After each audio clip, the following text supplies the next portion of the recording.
ఇది ప్రతి 20 ఏండ్లకు ఒకసారి జరగాలని భారత రాజ్యాంగంలో పొందుపరచబడ్డది. 2002లో ఎస్ఐఆర్ ప్రోగ్రాం జరిగింది. మళ్ళీ 24 సంవత్సరాల తర్వాత ఇప్పుడు ఎస్ఐఆర్ ప్రక్రియ స్టార్ట్ అయింది. అందుకే మీరు ఏమంటున్నారు, 2002లో నీకు ఓటు ఉందా, 2002లో ప్రకారం ఫ్యామిలీ గ్రూపింగ్ చేయండి మాట్లాడితే 2002 అంటారు. ఎందుకు అంటే గతంలో 2002లో ఎస్ఐఆర్ ప్రక్రియ జరిగింది కనుక అప్పుడు బరాబర్ ఓటు ఉన్నదంటే ఇప్పుడు ఏం చూడవలసిన అవసరం లేదు, ఆ ఓటును యథావిధిగా కొనసాగించవచ్చు.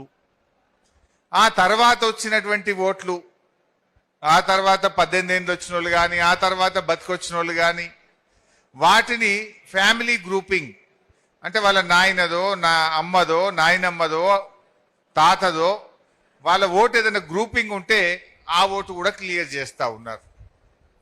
మరి ఇక్కడ మీ అందరికీ అప్లికేషన్ ఫామ్లు వచ్చినాయి.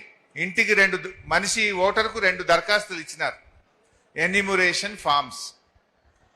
చాలా మంది అవి దగ్గర పెట్టుకున్నారు కానీ నింపుతలేరు, ఇస్తలేరు వాపస్. ఇక్కడ చాలా ముఖ్యమైనది ఏంటంటే దరఖాస్తు నింపలేదంటే మీ ఓటు పోయినట్టే.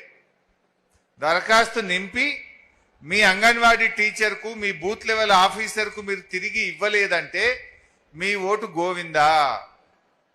అంటే ఎట్టి పరిస్థితుల్లో దరఖాస్తు నింపాలి.